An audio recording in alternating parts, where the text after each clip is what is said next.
Hola, muy buenas tardes a todos y todas. Muy buenas noches para los que nos acompañan desde lugares donde ya es de noche y muy buenos días para quienes nos acompañan desde lugares donde es de día. Mi nombre es Alan Yud, soy secretario ejecutivo del Comité Nacional para la Prevención de la Tortura, el Mecanismo Nacional de Prevención de la Tortura de la República Argentina, y les doy la bienvenida a este encuentro de lanzamiento de la guía de actuación para mecanismos de prevención de la tortura en manifestaciones públicas, traducido al inglés, francés y portugués. Primero una aclaración, tenemos interpretación simultánea al idioma inglés, así que quienes quieran hacer uso de esa opción deben marcar en la parte baja de su pantalla donde dice interpretación y seleccionar el idioma, y ahora pondremos un mensaje aclarándolo en inglés en el chat, dado que lógicamente quien no maneje el idioma no estará entendiendo esto. Nos van a acompañar hoy en la presentación, en primer lugar, el presidente del Comité Nacional de Prevención de la Tortura, doctor Juan Manuel Irrazábal. Luego, la secretaria general de APT, Nicole Hogg,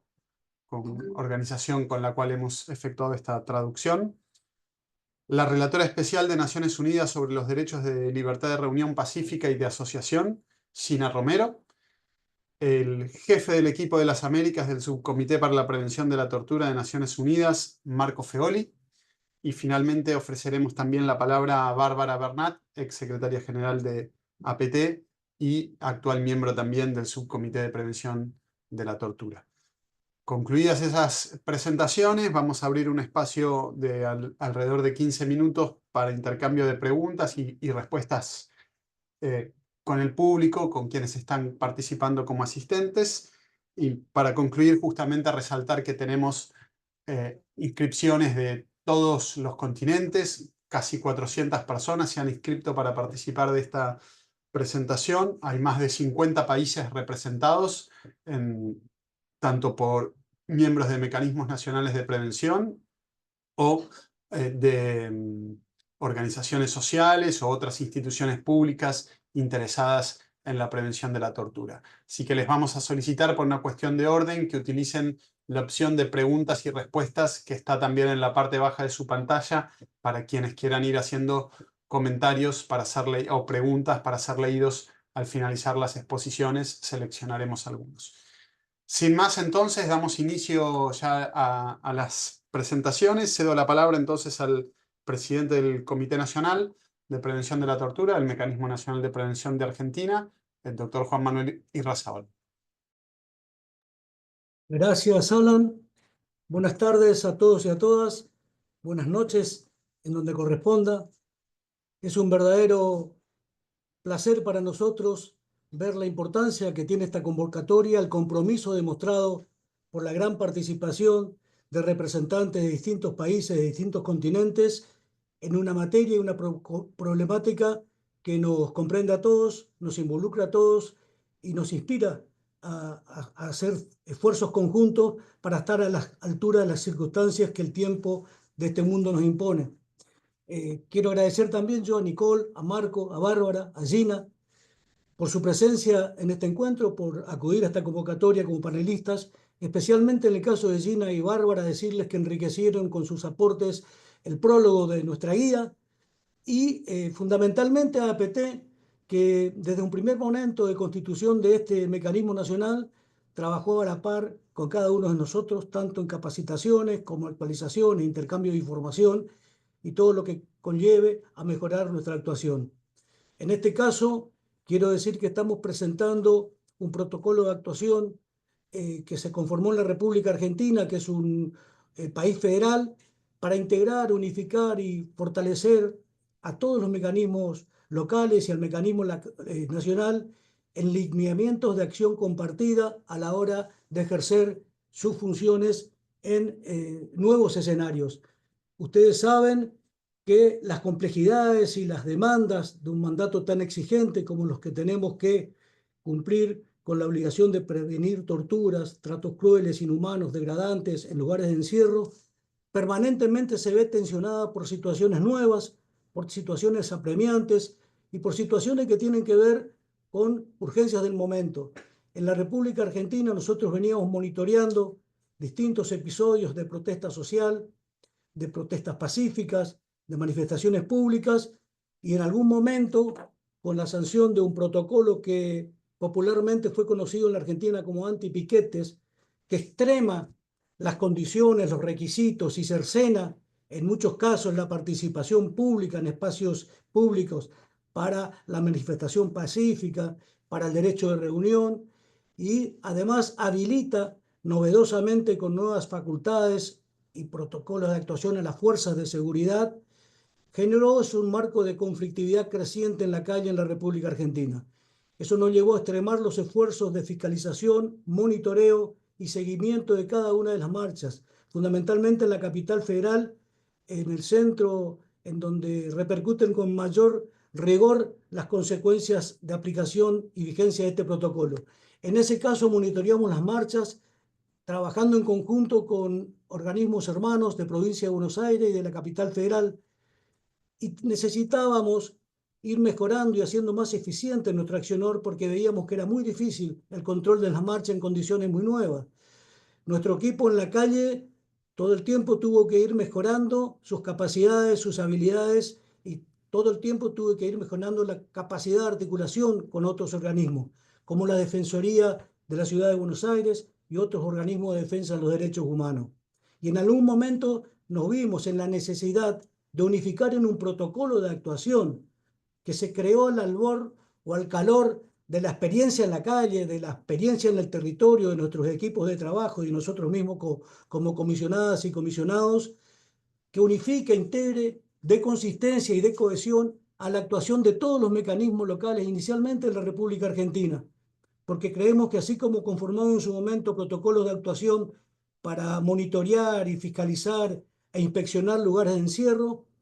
poder tener un protocolo de actuación que, a partir de el criterio amplio con que interpretamos el artículo 4 del protocolo facultativo en materia de detención y lugar de detención, resguardo de los derechos de las personas que en la calle tienen que ejercer pacíficamente su derecho a la petición a las autoridades o a manifestar sus opiniones en condiciones de absoluta libertad, siempre que fuera de forma pacífica, tratando de prevenir, previo a la marcha, durante el despliegue del operativo y posterior a la marcha, todo exceso que atente contra la dignidad de las personas, que traiga como consecuencia alguna detención que rogue malos tratos, tratos crueles, inhumanos o degradantes. Y lógicamente la posibilidad de hacerlo es que tengamos un protocolo de acción compartida, habilitado por la experiencia, pero legitimado por los estándares internacionales. En tal sentido, fue importantísimo el aporte que hicieron organismos internacionales como ustedes y como el SPT, a los que recurrimos permanentemente, en consulta, en interacción, en intercambio de opiniones, y fuimos conformando este protocolo de actuación, que es un instrumento de trabajo que está a disposición de todos los mecanismos de la República Argentina, y que viendo siendo una guía que nos cohesione, nos fortalezca y nos permita ser muy efectivos y muy eficientes a la hora de cumplir con este compromiso. Es una tarea muy delicada, es una tarea muy difícil, una tarea riesgosa muchas veces, y siempre muy triste, porque no siempre podemos impedir que ocurran las cosas que tenemos que prevenir, pero sí creemos que trabajando en conjunto, conformando, así como conformamos un sistema nacional de prevención para los lugares de encierro, un sistema nacional de prevención para resguardar derechos y evitar el exceso por parte de las autoridades públicas, fuerzas de seguridad que se despliegan en cada uno de los operativos, podemos ir desandando el camino para ir mejorando las condiciones de prevención, que, como toda experiencia en estas situaciones de la vida, es un proceso de construcción que hemos iniciado en la Argentina y que hoy ponemos a disposición de todos los organismos, los mecanismos nacionales de prevención de todos los países y de todos los continentes. Sabemos que vivimos en un mundo convulsionado, en un mundo de crecientes conflictividades, en un mundo donde la tensión entre derechos humanos y el resto de las prédicas que vienen de otros actores y otros sectores de poderes dominantes en cada uno de los lugares del mundo, nos tienen que tener a nosotros siempre advertidos y siempre fortalecidos en una mancomunión de esfuerzos, intereses y compromisos compartidos. Por eso este protocolo de actuación que lo hicimos para mejorar nuestra tarea en el territorio, en la calle, en las plazas de la República Argentina, hoy lo ponemos a disposición de todas las organizaciones, mecanismos nacionales e instituciones de resguardo de derechos humanos que cumplan esta tarea en otros países del continente y en otros países del mundo. Sin el apoyo ADPT, sin el apoyo de cada uno de ustedes y las organizaciones que reconozco su aporte, esto hubiera sido más difícil y tal vez no hubiera sido tan efectivo. Así que reconozco ese apoyo, reconozco ese aporte, pero con ese reconocimiento quiero ratificar nuestra convicción y nuestro compromiso, que es la forma de trabajar en este tiempo y en este mundo en cada uno de nuestros países. En definitiva, nosotros hoy venimos a dejar la guía a disposición de cada uno de los que fueron convocados a este encuentro y de quienes lo requieran en el futuro, pero fundamentalmente venimos a ratificar nuestro compromiso de cooperación en esta etapa de la historia con el Sistema Universal de Derechos Humanos. En derechos humanos en lo que compete a nuestra materia específica y cuanto pudiera servir para mejorar la calidad de actuación en otras materias. Estamos prestos a intercambiar experiencias, a adaptar estos instrumentos a otras realidades nacionales en interacción permanente con actores de otros países, a trabajar en tareas de capacitación conjunto y fundamentalmente a mostrar que en el mundo, también en tiempos difíciles, se puede fortalecer un sistema internacional de defensa de los derechos y de la dignidad de las personas. En nombre de cada uno de los comisionados y comisionadas del Comité Nacional de Prevención para la Tortura de la República Argentina, agradezco especialmente a nuestros equipos de trabajo, a los que con nosotros están en las calles, a los que, como una novedad, tuvimos que comprar cascos de protección, máscaras antigases, antiparras y chalecos identificatorios, porque verdaderamente eso no estaba previsto en el inicio de nuestro mandato como elementos de trabajo. Bien, son todos elementos nuevos que nuestros equipos hoy tienen que ir mejorando, porque en verdad las situaciones que deben afrontar son muy difíciles. Esos equipos que estuvieron en la calle y los que trabajaron en abstracción teórica, elaborando los lineamientos, haciendo las consultas y dándole el diseño final a la guía, merecen todo nuestro reconocimiento y todo nuestro respaldo, como tratamos de hacerlo siempre. Y finalmente, porque queremos tener a ustedes como invitados, como protagonistas fundamentales de este encuentro, agradecerles nuevamente y convocarlos siempre a estar junto a nosotros y a quienes lo requieran en esta tarea que es difícil, muchas veces ingrata por lo que tenemos que vivir, pero que es apasionante y que es muy digna. Muchísimas gracias. Muchas gracias, presidente. Vamos a ceder entonces la palabra a Nicole Hogg, secretaria general de APT, la Asociación para la Prevención de la Tortura. Nicole, escuchamos. Thank you very much, and good afternoon, good evening to everyone. It's really a great pleasure and an honor to be able to participate today in the launch of this translated and updated guidance. And on behalf of the APT, I'd really like to warmly thank the CNPT both for the invitation to give some remarks at this important event, but particularly I'd like to congratulate them for their work, both for the publication, but of course for their important work on the ground represented in it. Although I'm still relatively new in my role as Secretary General of the APT, I know that the APT and the CNPT have had a long history of collaboration that's been underscored in the President's remarks just now, and I'm delighted to continue nurturing this partnership. And so I'd like tonight just to start with a few words about APT and our connection to the work of national monitoring mechanisms like the CNPT, and then share some reflections about the importance of this document, this guidance, and the role of national and local prevention mechanisms in monitoring public demonstrations. So for those who don't know us well, in 2 words, the APT is a Swiss NGO founded in 1977 and based in Geneva in Switzerland. And we're at the origin of the optional protocol to the Convention Against Torture, which created a system of visits to places of deprivation of liberty to ensure the prevention of torture and cruel, inhuman, and degrading treatment, otherwise known as ill treatment. And these visits are conducted both by the UN Subcommittee on the Prevention of Torture, the SPT, that's represented here today, and national and local preventive mechanisms in federal countries such as Argentina, which is quite a special situation actually with the local preventive mechanisms that the President just mentioned. APT is working to support these mechanisms in countries in Latin America, Africa, Asia, and Europe. The CMPT initially launched this guidance in June 2024 in Spanish, and it took the initiative to translate it into French, English, and Portuguese to make it more accessible to other contexts and audiences. And indeed, APT was very happy to support this translation work and to make it more available to others. I really welcome this initiative. The guidance is a useful tool for oversight bodies, and it's an important contribution actually to advancing the guarantee of the right of peaceful assembly in Argentina and elsewhere. It's a very practical document in its focus on operations, providing guidance for the monitoring team through every step of the monitoring process. And it underscores what needs to be done before, during, and after public demonstrations to help identify and mitigate the risks of excessive use of force, torture, and ill treatment. These risks include the risk of the misuse of law enforcement equipment, non-respect for the human rights principles of legality, necessity, and proportionality in the use of force.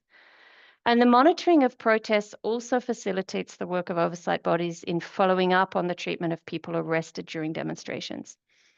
helping to prevent torture, ill treatment, and even disappearances beyond the site of the demonstration. This guidance comes at a critical moment. Indeed, since the guidance was launched last year, we've witnessed some situations of concern across the world with violent repressions of peaceful protests in different contexts. The role of national and local prevention mechanisms in monitoring protests has been at the heart of a debate on the scope of NPM mandates for many years. And while national human rights institutions and civil society organizations have long been involved in this monitoring work, an increasing number of national preventive mechanisms have also got involved, recognizing that there is a high risk of torture and ill treatment in such moments. So in addition to the good work done in Argentina by the CNPT, we can notably mention good practices from the NPMs, for example, in Tunisia, Georgia, and Panama. And as the President said, it's really the monitors on the ground that are the heroes of this monitoring. Last year, the UN Subcommittee on the Prevention of Torture, as you will hear from Marco, released the first general comment on Article 4 of the optional protocol to the Convention Against Torture, mentioning public demonstrations as an illustrative example of some of the places that NPMs around the world have visited and should continue to visit as part of their obligations under the optional protocol.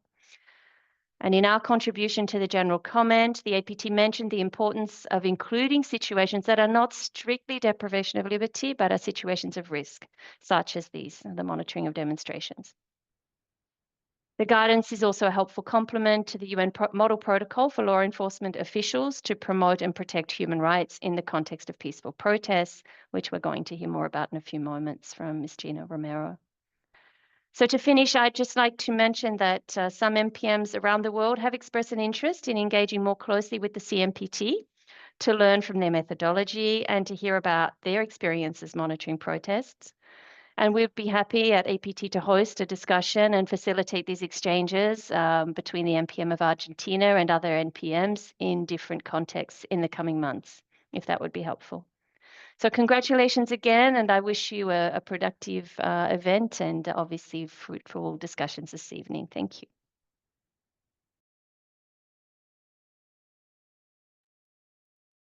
Muchas gracias, Nicole. Muchas gracias por tus palabras y por tomar este rol en esta presentación. Cedemos entonces ahora el micrófono a Gina Romero, relatora especial de Naciones Unidas sobre los derechos a la libertad de reunión pacífica y de asociación. Gina, adelante. Bueno, buenas tardes a todas las personas que nos acompañan el día de hoy. Estoy en Bogotá, soy colombiana y estoy basada acá, entonces les saludo desde el frío hoy. Muchas gracias por la invitación, muy contenta en realidad de ver la evolución de estas discusiones que tuvimos desde de mayo y junio del año pasado, cuando yo apenas estaba tomando el mandato. Yo empecé la relatoría en el 1 de mayo del año pasado y para mí una de las prioridades que establecí desde el principio para los años que esté en esta posición es precisamente tratar de avanzar en lo más que se pueda para que el ejercicio de la asamblea pacífica y de la protesta no esté acompañado de acciones de tortura y malos tratos. Eso ha estado siempre desde el principio en mis prioridades y por eso es que me complace mucho estar acá el día de hoy. Como ya se mencionó, soy Gina Romero, soy la relatora especial de Naciones Unidas para la Libertad de Asamblea y Asociación. Para quienes no conocen el trabajo de las relatorías, hacemos parte de un grupo que se llama Procedimientos Especiales, que somos elegidos por el Consejo de Derechos Humanos de Naciones Unidas y nos entregan un mandato específico para recoger información, procesar información, la información, presentar diferentes o reportar sobre lo que pasa en el contexto de las observaciones que hacemos del ejercicio de los temas de nuestro mandato y adicionalmente para levantar la voz cuando algunas tendencias se vuelven más problemáticas o cuando hay violaciones de derechos humanos en el contexto de las diferentes observaciones que hacemos. En mi cabeza yo tengo dos derechos, tengo la libertad de asamblea y la libertad de asociación, ambos están interrelacionados y sin embargo cada uno tiene un set completo de estándares y condiciones muy distintas en diversos países y adicionalmente desde el principio estoy tratando de trabajar la relación también entre la libertad de asamblea y asociación con el derecho a la participación en los asuntos públicos. Entonces, ese es más o menos el trabajo que hacemos. Me han pedido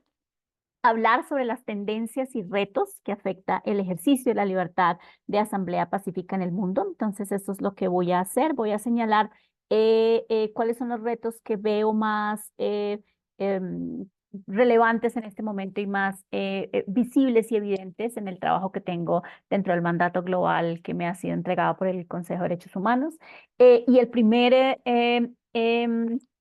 reto o el primer obstáculo es la reducción democrática que estamos viviendo en todo el mundo y la reducción del espacio cívico que están marcados por el crecimiento del autoritarismo y de diferentes gobiernos populistas, tanto de derecha como de izquierda, que han venido a reprimir derechos o a eliminar derechos como parte de su agenda de gobierno. En estos contextos, cualquier tipo de disenso está siendo fuertemente reprimido y la posibilidad de utilizar la protesta o cualquier otro tipo de asamblea como medio expresivo, pero también como mecanismo de participación ciudadana, está siendo gravemente restringido, estigmatizado y criminalizado, que es lo que vemos de una forma muy evidente en todas las regiones del mundo. Yo creo que no hay ninguna que se salva. Adicionalmente, vemos un incremento de narrativas hostiles contra las personas que utilizan la protesta y otros tipos de asamblea, incluyendo a muchos gobiernos, también el argentino, que señalan que la protesta pacífica está directamente relacionada con grupos o actos terroristas, con maniobras extorsivas o con acciones golpistas. El año pasado presenté ante el Consejo, ante la Asamblea de Naciones Unidas un informe sobre la gravedad del uso de narrativas estigmatizantes en contra de las personas que ejercen sus derechos y cómo esto está haciendo mucho más pequeño el espacio cívico de ejercicio de derechos y libertades en todo el mundo. Ahorita en un rato les puedo poner el link en el chat si les interesa. Y la adopción de estas narrativas, que son narrativas hostiles y estigmatizantes, que tienen adicionalmente en muchos casos una articulación con discursos de odio, están relacionadas de forma directa con la reforma a leyes existentes, incluyendo los códigos penales, o con la adopción de nuevas leyes, normas administrativas o protocolos que imposibilitan o dificultan de forma grave el ejercicio de la asamblea pacífica. Adicionalmente, lo criminalizan y abren la puerta para el abuso policial, el uso indebido de armas menos letales y de tecnologías de vigilancia indebida. Esto está pasando en todo el mundo y en Argentina vimos, ya fue mencionado anteriormente, como la adopción del protocolo antipiquetes y otros ha sido también muy detrimental para el ejercicio de la asamblea en el país. En este sentido, con estas tendencias, tenemos entonces protestas pacíficas en todo el mundo que están terminando con manifestantes muertos, mutilados, con sus proyectos de vida truncados, sus familias y comunidades afectadas. Y desafortunadamente, en el contexto de protestas alrededor del mundo, incluyendo América Latina, incluyendo Argentina, se cometen muchos actos de tortura. Durante el ejercicio del derecho a la asamblea y a la protesta en las calles, pero también luego en lugares de detención, tal como fue mencionado por Nicole en su intervención anterior. Y adicionalmente a esto, tenemos graves fallas de acceso a la justicia, a la rendición de cuentas, la reparación y la garantía de no repetición por graves violaciones de derechos humanos cometidas en el contexto de protesta. El año pasado estuve tratando de estudiar algunos casos específicos de protestas masivas que ocurrieron hace 4 y 5 años en América Latina, tratando de hacer un análisis de qué ha pasado después y qué aprendieron estas sociedades después de los estallidos del 2020-2021 y cuáles han sido las reformas que podrían garantizar el día de hoy las acciones de no repetición, y realmente el panorama es muy triste en realidad, porque las transformaciones que se debieron haber hecho para que las graves violaciones cometidas a derechos humanos, las violaciones de derechos humanos cometidas en esos momentos se pudieran de una u otra forma tener justicia y adicionalmente reparación, en realidad ha pasado muy poco o los procesos han sido muy lentos. Y esto es una cosa que afecta gravemente el ejercicio de la protesta y de la asamblea, porque crea un efecto de enfriamiento o desincentivación que es muy difícil después de superar en muchos de los casos en los cuales ha habido graves violaciones de derechos humanos e inclusive actos de tortura que no han luego sido atendidos por parte de la justicia y no han sido reparados y no se han tomado las medidas de garantía de no repetición. Las personas quedan con un temor profundo de salir a las calles a ejercer su derecho a la protesta, y eso afecta con seguridad no solo el diálogo democrático, no solo el uso de estos medios expresivos, sino también de forma grave la participación ciudadana y la participación en los asuntos públicos de las diferentes personas. Es por esto que de una u otra forma también celebro no solo la producción, sino la traducción y la difusión de la guía de actuación. Creo que yo resalto muchísimo adicionalmente la iniciativa del Comité Argentino y de todos los diferentes actores que dentro del ecosistema de prevención de la tortura se han puesto en la tarea de hacer este documento, de recoger las prácticas de calle, como estaba hablando Juan, y volverlas un documento práctico que pueda ser útil para muchos otros actores y para muchos otros contextos. Por décadas, Argentina ha sido un faro para tantas realidades en muy diversos temas, incluyendo los temas de memoria, incluyendo los temas de movimientos sociales, incluyendo los temas de movilización. Y en este momento de la historia, en el que parece que el país viviera un retroceso en derechos y libertades, incluyendo el derecho a la protesta y la asamblea, es tan refrescante que sigamos teniendo experiencias como las de la guía para ayudar a otros contextos. Eso realmente me da a mí mucha esperanza por Argentina como país, pero también por la cooperación que necesitamos colectivamente en el mundo para llevar adelante la garantía del derecho a la asamblea, a la protesta, sin torturas ni malos tratos, y adicionalmente para poder compartir y aprender colectivamente nuestras experiencias. Quiero utilizar mi último minuto para hacer una reflexión sobre lo que decía Juan, de que tuvieron que comprar como herramientas de protección para que las personas que salen a las calles a hacer los ejercicios de monitoreo tuvieran seguridad. Eso me parece absolutamente alarmante. Desafortunadamente, en todo el mundo, la situación para la participación en protestas, pero también para el monitoreo, es cada vez peor. Eso es una tendencia que vemos de forma creciente. Y yo realmente quiero darles un agradecimiento profundo y sentido a todas las organizaciones, incluyendo los comités de prevención de la tortura, y a todas las personas que han salido a la calle a poner el pecho y arriesgar inclusive su vida y su integridad por el compromiso con la promoción, con la protección y la revisión de la prohibición absoluta de la tortura y por su dedicación. Sin duda, sin ustedes el trabajo que yo hago sería casi imposible. Ustedes de una u otra forma, quienes están en las calles, sostienen nuestra acción, porque pues yo finalmente estoy acá revisando información, pero no estoy allá enfrentando los riesgos. Y yo por eso les comparto el día de hoy mi profundo agradecimiento por todo lo que hacen y por su sacrificio. Y créanme que todo lo que ustedes hacen vale la pena, no solo para las protestas que ustedes están monitoreando, no solo para el día a día de la acción colectiva en Argentina, sino también para lo que aprendemos nosotros y nosotras de ustedes en el mundo y también para sostener moralmente también nuestra acción. Gracias por eso y muy complacida de escucharles el día de hoy y feliz también de hacer difusión de la guía en los diferentes escenarios que yo pueda. Gracias. Muchas gracias, Gina. Muchas gracias por tu mensaje de esperanza también sobre nuestro país. Compartimos, hacemos propio y cedemos ya entonces la palabra a Marco Feoli, jefe del equipo de las Américas del Subcomité para la Prevención de la Tortura de Naciones Unidas. Marco, gracias, te escuchamos. Muchísimas gracias, Alan. Un saludo para vos, también para Juan Manuel, para Nicole, para Gina y para Bárbara, y fundamentalmente para los organizadores, para el Nacional para la Prevención de la Tortura argentino. Creo que es uno de los comités uno de los órganos con los que mejor hemos trabajado, con los que tenemos además muchísimo tiempo haciéndolo. Y bueno, después de la intervención de Nicole y de Gina, creo que es poco lo que yo podría agregar. Sin embargo, quisiera empezar poniendo en valor las implicaciones que tiene una guía como esta, en buena medida por lo que ya decía Gina. Por supuesto, yo no voy a hablar del derecho a la manifestación porque no sería tan atrevido a hacerlo teniendo a una persona experta, pero creo que el valor que tiene reflexionar sobre este, digamos, vínculo que existe entre las manifestaciones, el derecho a manifestarse y la prevención de la tortura y otros tratos crueles, inhumanos y degradantes, es fundamental hacerlo. Y es fundamental hacerlo porque finalmente cuando nosotros hablamos del derecho a la manifestación estamos hablando de un mecanismo que tienen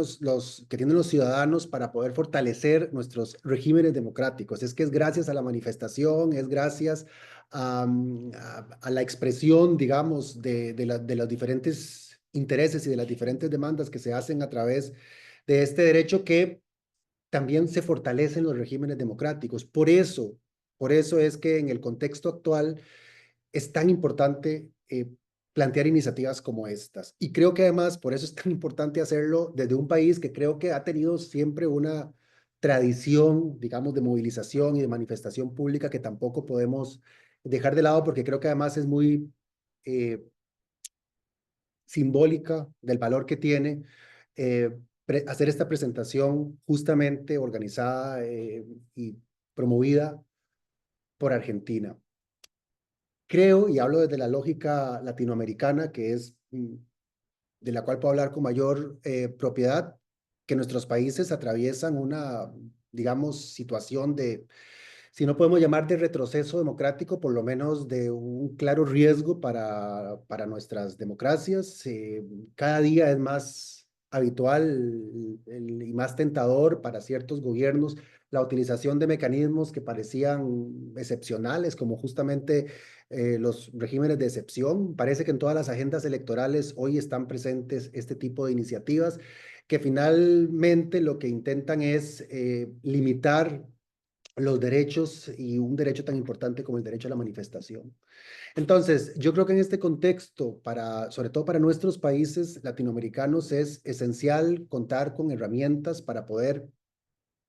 mejorar el trabajo que se hace de monitoreo y el trabajo que se hace también en orden a prevenir los excesos. Siempre que el Estado ejerza el poder punitivo, hay riesgo de que haya tortura y hay riesgo de que haya malos tratos y hay riesgo de que haya detenciones arbitrarias y hay riesgo de que se vulneren derechos fundamentales.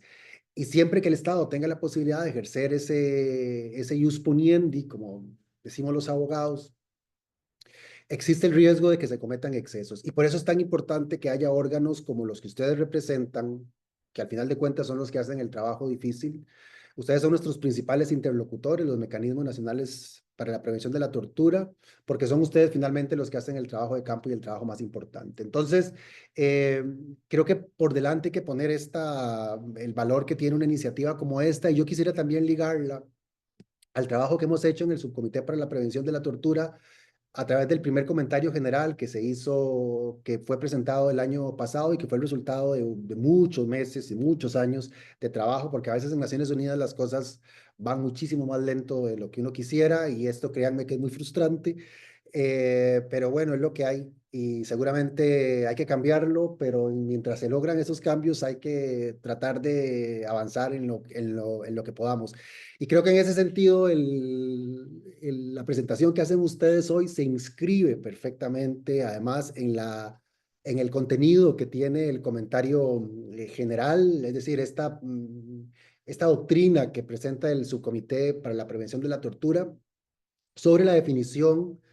del lugar de detención. Que esto pareciera innecesario quizás, pero es fundamental justamente porque en las dinámicas actuales van surgiendo nuevas necesidades y van surgiendo nuevos desafíos para poder justamente ejercer nuestro mandato. Ustedes saben que el protocolo facultativo para la prevención de la tortura, perdón, es que se me subió el gato, perdón, el Subcomité para la Prevención de la Tortura define en el artículo 4 qué se entiende para los efectos del protocolo la privación de libertad, cualquier forma de detención o encarcelamiento o de custodia de una persona por orden de una autoridad judicial o administrativa o de otra autoridad pública en una institución pública o privada de la cual la persona no puede salir libre. Bueno, a partir de aquí nosotros hicimos este comentario general, como les digo, fue el resultado de muchísimos años de trabajo, y justamente en ese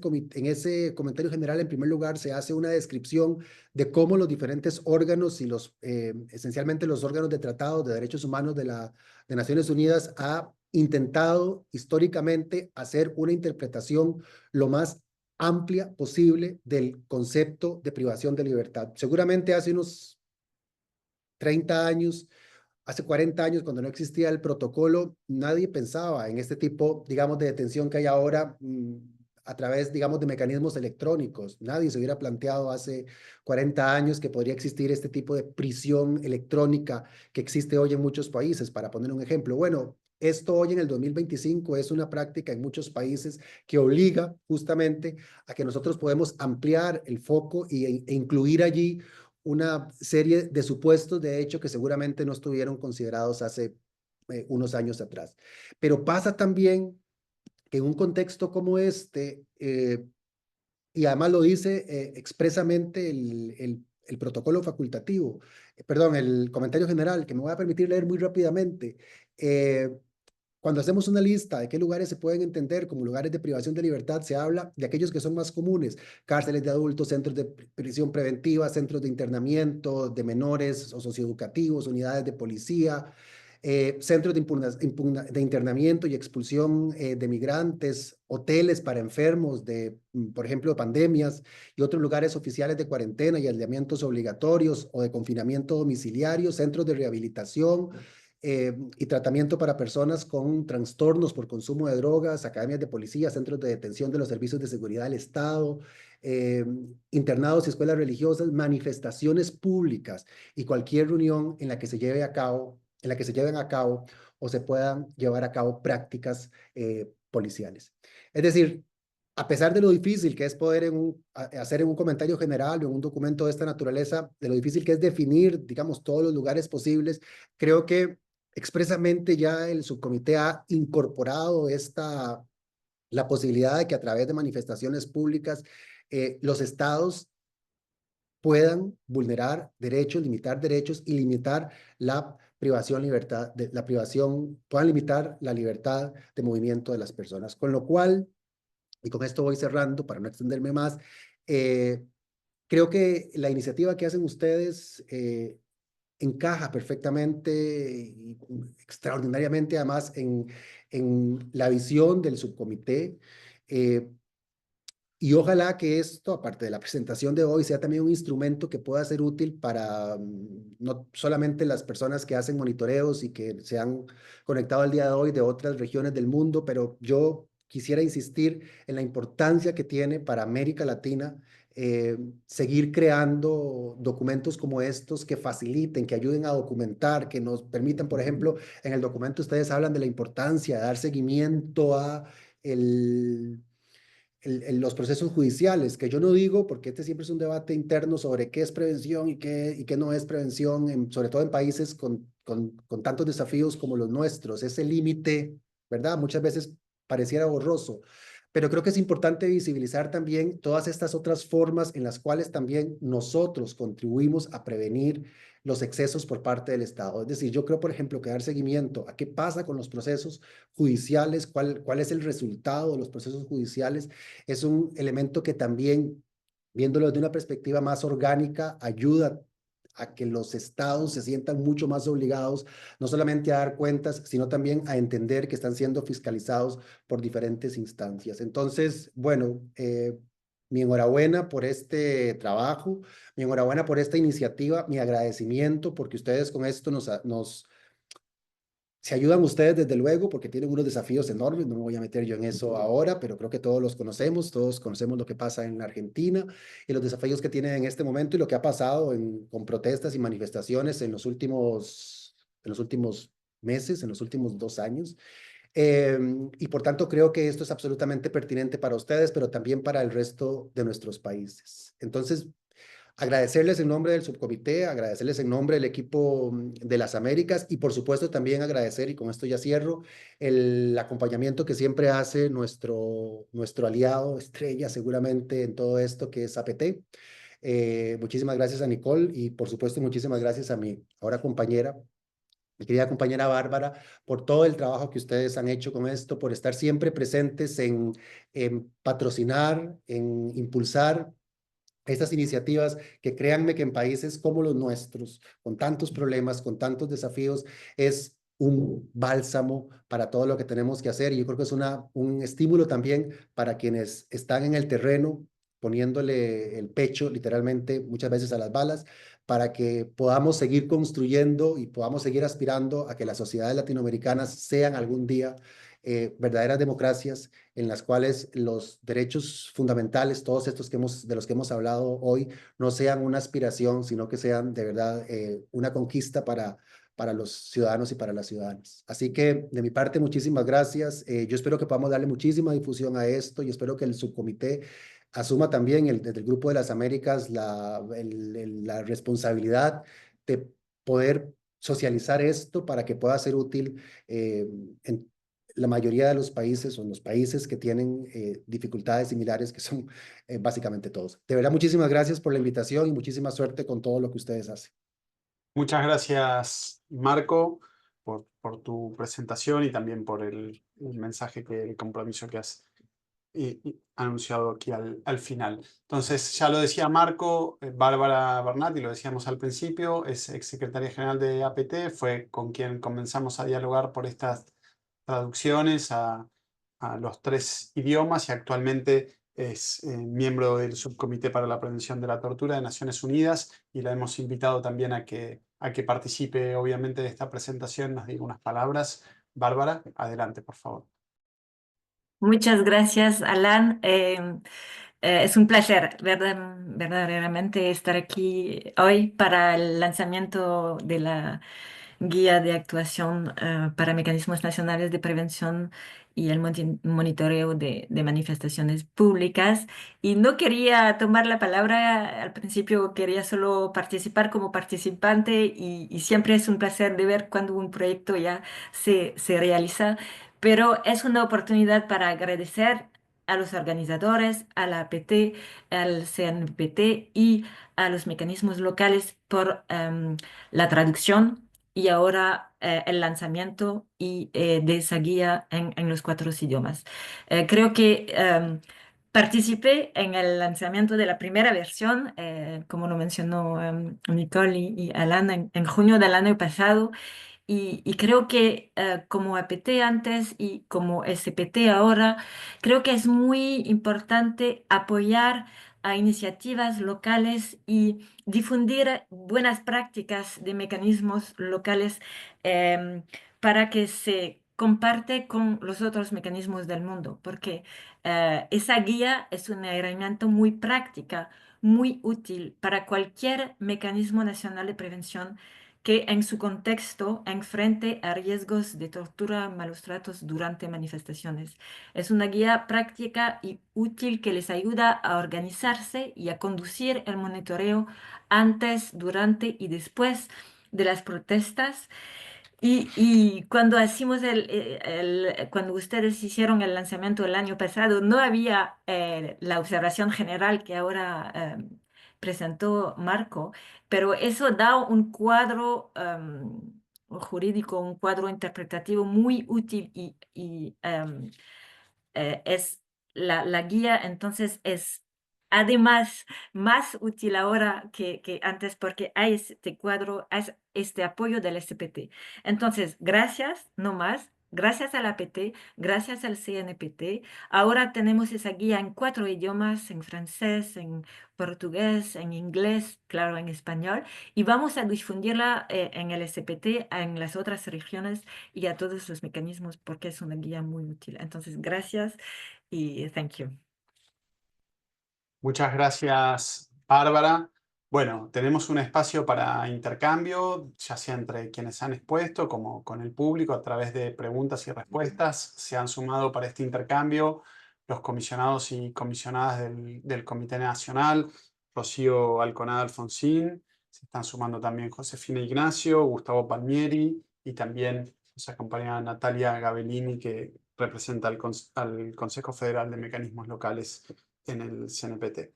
Mientras van haciendo preguntas o comentarios, o si alguien quiere ir solicitando la palabra de los panelistas, y para el público le pedimos que lo hagan a través de la opción preguntas y respuestas.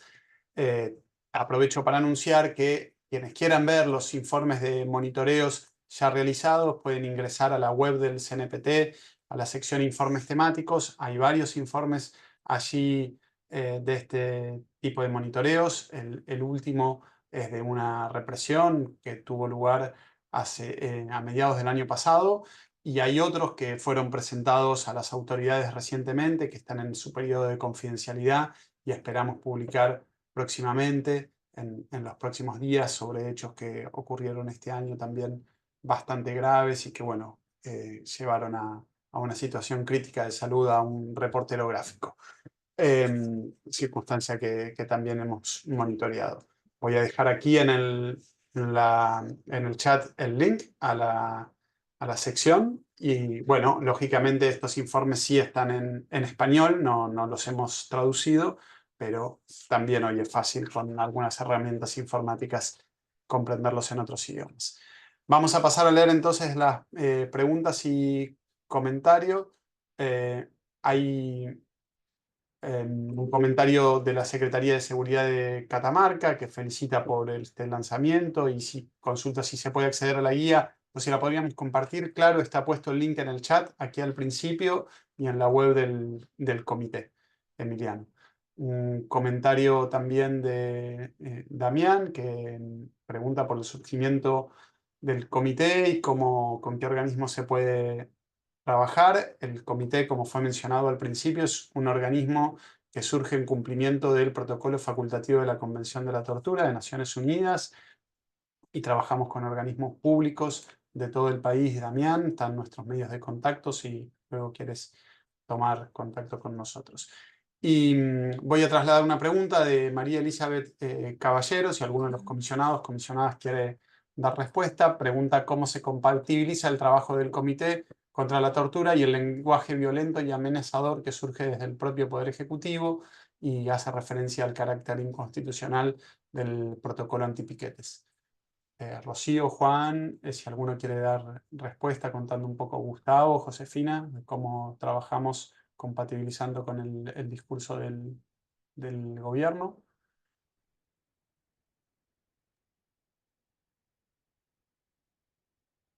Juan. Rocío, ¿vas a tomar la palabra? Vi el gesto, vi el gesto. No, el gesto fue que hables nomás. Ah, bien. El Comité Nacional para la Prevención de la Tortura tiene claro no solamente su mandato legal, sino su responsabilidad histórica porque inscribe ese mandato legal en este contexto histórico. Y claramente nuestras guías son los compromisos internacionales que asumió el Estado como Estado nacional y que comprometen a todos los gobiernos en distintas gestiones. Con lo cual es muy importante para nosotros, más allá de confrontar directamente con un discurso gubernamental, generar masa crítica favorable en la sociedad para acompañar todas las propuestas, todas las intenciones y todos los esfuerzos de defensa de los derechos de las personas y de la dignidad humana. Muchas veces las urgencias, las propuestas, las medidas, los proyectos gubernamentales de algunas etapas de la historia de cada uno de nuestros pueblos no se compadecen con las necesidades generales del conjunto y otras veces, imbuidos por un humor social supuestamente imperante, pero que siempre es circunstancial y contaminado por una serie de factores, parecieran albergar discursos de odio, discursos de división, discurso de cercenamiento de derechos y en definitiva lo que nosotros estamos proponiendo como contramensaje, como contradiscurso, es de la unidad, de la cooperación, la solidaridad, el respeto a los derechos, las dignidades de las personas y para eso esta comunión de esfuerzos entre organismos nacionales, organismos provinciales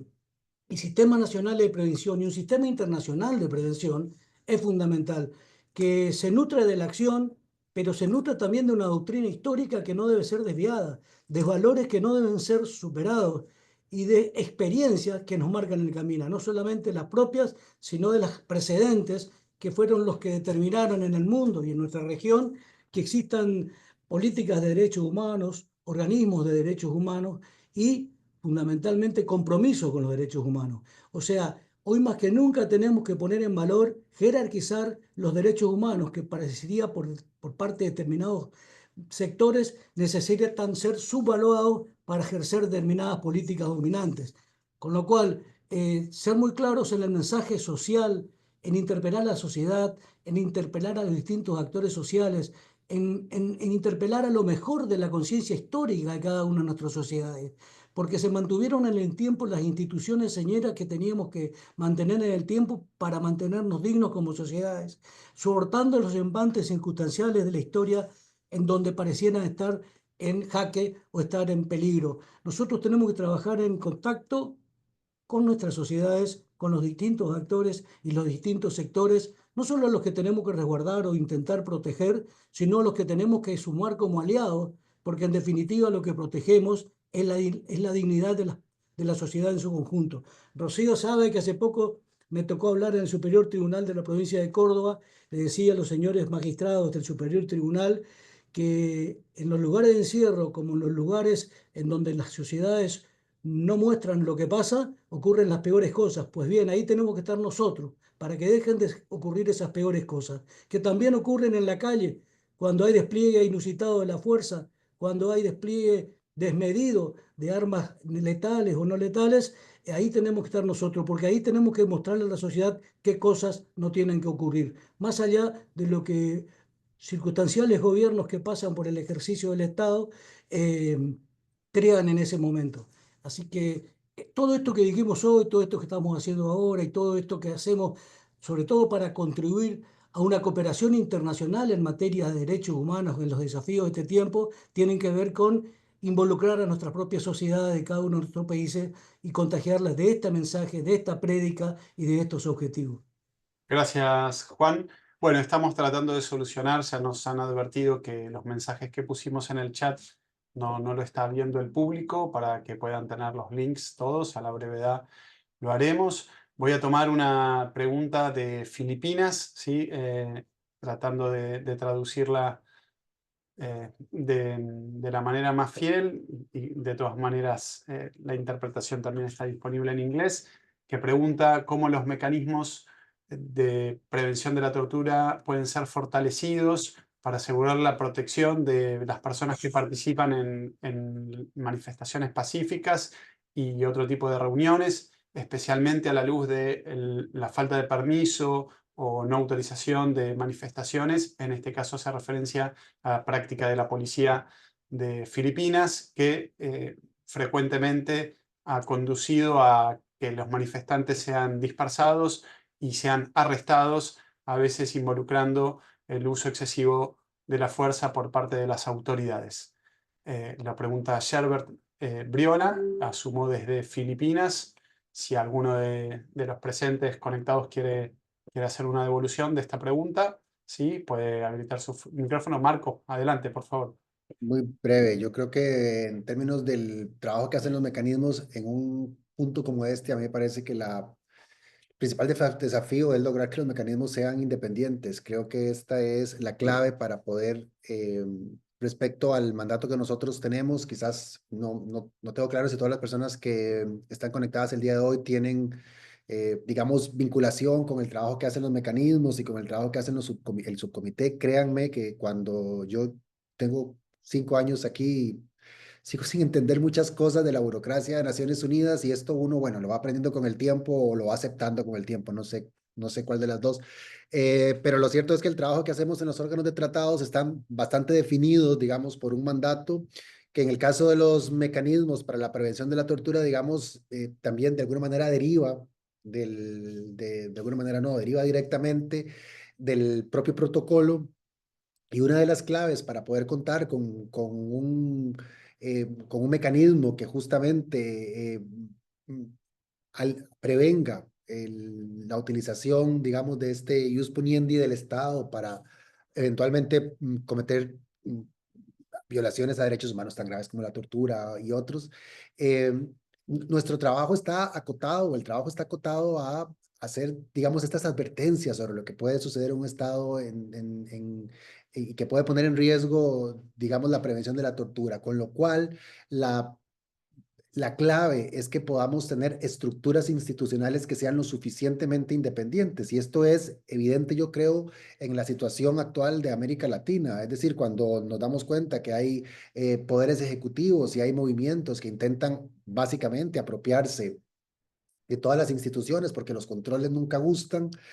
nos damos cuenta de la importancia de que haya mecanismos que sean independientes. Esto implica un diseño institucional que les garantice poder trabajar sin intromisiones. Esto implica que haya un diseño institucional que les garantice un presupuesto. Esto implica que haya un diseño institucional que garantice que los miembros puedan actuar durante el tiempo que ejercen el cargo de manera autónoma de otras instancias, fundamentalmente de quienes los eligieron para el puesto. Entonces creo que si tuviera que resumir en algo, digamos, el elemento más definitivo para poder hacer que los mecanismos sean operativos es lograr que en su propio origen, que en su diseño, sean lo más independientes posibles del ejercicio del poder que hacen otros órganos del Estado. Muchas gracias, Marco. Gina, también, si quieres complementar, adelante, por favor. Y un comentario muy corto también sobre la forma como se puede articular no solo la acción de los diferentes comités y de los diferentes ecosistemas de prevención contra la tortura, sino también, por ejemplo, los mandatos de procedimientos especiales y otros. Puse en el chat, no sé si se puede ver para todas las personas que están, pero desde mi relatoría con el trabajo de mi antecesor se hizo un protocolo modelo para la acción de las fuerzas del orden en el contexto de protesta, que es un documento que pues, está conformado por un toolkit que está conformado por 4 documentos, pero que el protocolo es el corazón del toolkit y también un poco como responsabilidad y obligación que tengo yo en mi cabeza por la resolución de derechos humanos en el contexto de protesta que fue promovida el año pasado desde el Consejo. Tengo adicionalmente la tarea de hacer una discusión mucho más profunda sobre cuáles son los diferentes actores que tendrían que estar involucrados en la promoción y en el impulso y la implementación y el monitoreo del protocolo modelo o sus diferentes provisiones alrededor del mundo. Y sin duda, tanto en las situaciones que menciona el colega en Filipinas, que es muy recurrente, una situación muy recurrente en diferentes países de Asia y en otros países del mundo, como en general para el ejercicio del derecho a la protesta. La idea también es empezar a involucrar mucho más estas redes de todas las acciones que están en el ecosistema de prevención contra la tortura y de monitoreo y observación de las protestas. Y en ese sentido, la idea también es poder entender la forma de articularnos en un gran ecosistema que pueda no solo compartir información, sino también que pueda tomar las diferentes herramientas y los diferentes estándares que hay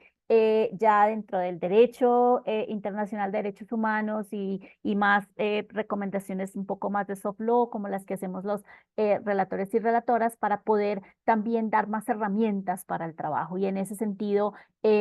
para mí, como quizás saben, una de las acciones que hacemos como relatores y relatoras es mandar cartas a los gobiernos e interactuar con los diferentes actores y también con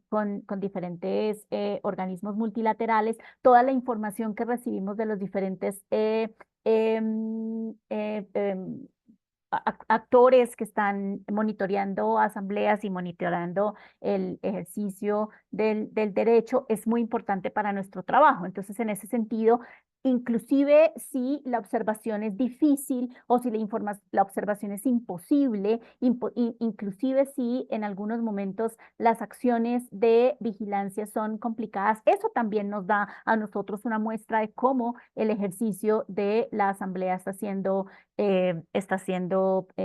restringido y cómo también podríamos nosotros y nosotras saltar un poco en esa realidad y tratar de exigir el ejercicio libre de los derechos. Entonces creo que ahí también dentro de toda la cantidad de documentos y estándares y de referencias que hay, se puede también pues como tratar de armarse no solo sobre qué se debe estarle haciendo exigencia a los diferentes gobiernos, sino también cómo colectivamente podemos articularnos para esa exigencia y para el monitoreo más seguro de las asambleas. Ese comentario. Muchas gracias, Gina. Bueno, vamos a concluir leyendo un comentario y una pregunta. Primero el comentario que hace un colega o una colega, perdón por no identificar el género, del Mecanismo Nacional de Prevención de la Tortura de Sri Lanka, ¿sí? en Asia. Nihal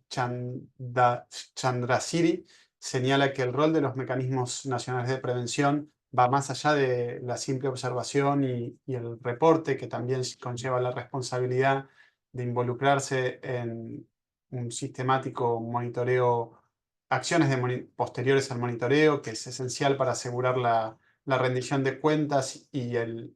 orientar el cambio sistémico, y que las acciones posteriores al monitoreo incluyen la formulación y diseminación de los hallazgos, recomendaciones relevantes a las autoridades y el continuo involucramiento para asegurar que esas recomendaciones sean implementadas. Por supuesto, Nihal, y por eso compartimos el link a los informes de los monitoreos previos que hizo el comité, donde se abordan estas cuestiones y son abordadas también en la guía que ponemos en su consideración. Y luego hay una pregunta, un comentario de Laura Páez Cajar, de Cajar, de Colombia, del colectivo de abogadas y abogados José Alvear Restrepo, que felicita por el lanzamiento y pregunta si en el protocolo se contempla como tortura las violencias basadas en género, y aprovecha para comentar que la tortura, después de los estallidos sociales en Colombia, ha desmovilizado a la gente y se han utilizado los montajes judiciales para que el pueblo ya no salga a las calles. Ejemplo, la mutilación ocular se hizo con un propósito que era claro: causar miedo a quienes salían a las calles. Si alguno de los comisionados o comisionadas quiere contestar la pregunta vinculada a la violencia basada en género, como lo abordamos desde el protocolo, desde el registro también de casos de tortura que desarrolla el comité. Rocío, Josefina, Gustavo, Juan, ¿alguno quiere tomar la palabra? Si no, lo respondo.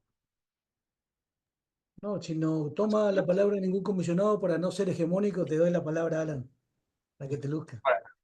Bueno, muchas gracias. Y en respuesta a la pregunta, sí, el comité tiene un protocolo de registro de procedimiento de registro de casos de tortura que se aplica tanto para las manifestaciones públicas como para los otros hallazgos que el organismo realiza en sus demás monitoreos, digamos, en monitoreos de lugares propiamente de encierro, unidades penitenciarias, comisarías, pero también establecimientos de responsabilidad penal juvenil o destinados a niños, niñas sin cuidados parentales, los distintos espacios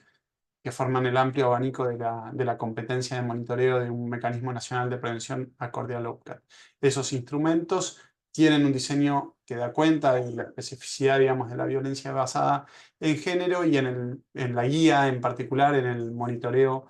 de las manifestaciones de la protesta. También se recoge, digamos, la cuestión de las agresiones o la violencia basada en género.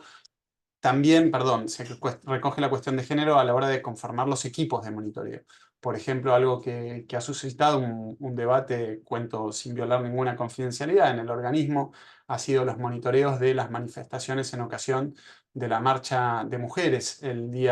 y diversidades el día 8 de marzo, donde, bueno, es una manifestación principalmente de mujeres y diversidades, y por ahí la presencia en ese monitoreo de un colectivo o de equipos de monitoreo con presencia masculina podía ser también contraproducente. Entonces se han desplegado equipos de monitoreo exclusivamente por compañeras mujeres del equipo y personas también de diversidades que integran el equipo del organismo y comisionadas del organismo, sin presencia de quienes somos de género masculino. Así que, bueno, con esto estamos concluyendo. Ofrezco entonces nuevamente la palabra al presidente del Comité Nacional para el cierre de este encuentro. Bien, reiterando el agradecimiento a los panelistas, a todos los que han participado de este encuentro, el compromiso de seguir trabajando juntos, una reflexión final. Nosotros tenemos claro que el mandato legal que tenemos, y además es táctica y es estrategia de este comité, la cooperación y la complementación, y abrir espacios dialógicos con los tres poderes del Estado en todas sus instancias, del Estado federal y los estados provinciales. Con lo cual, más allá de sus políticas, más allá de sus declaraciones públicas, más allá de todo lo que podamos ver, el espacio de diálogo siempre tiene que estar abierto con los gobiernos. Trabajamos con recomendaciones, con propuestas y permanentemente invitándolos a reunirnos personalmente para intercambiar criterios y para además aventar fantasmas. No somos mecanismos puramente de denuncia, no somos mecanismos de hostilidad con los poderes, somos mecanismos de prevención que intentan elaborar políticas públicas de prevención, con lo cual tenemos que interactuar cooperativa y proactivamente con quienes están en ejercicio de los gobiernos, tanto locales como del gobierno nacional, y en ese intento nunca cejamos. Muchísimas gracias, un abrazo grande para todos y todas en todos los rincones del mundo, y sepan que en este pedacito de patria que tenemos nosotros van a encontrar siempre muy buenos amigos, además de muy buenos aliados. Chao, muchas Gracias a gracias a todos y todos y todas. todas. Gusto. Adiós.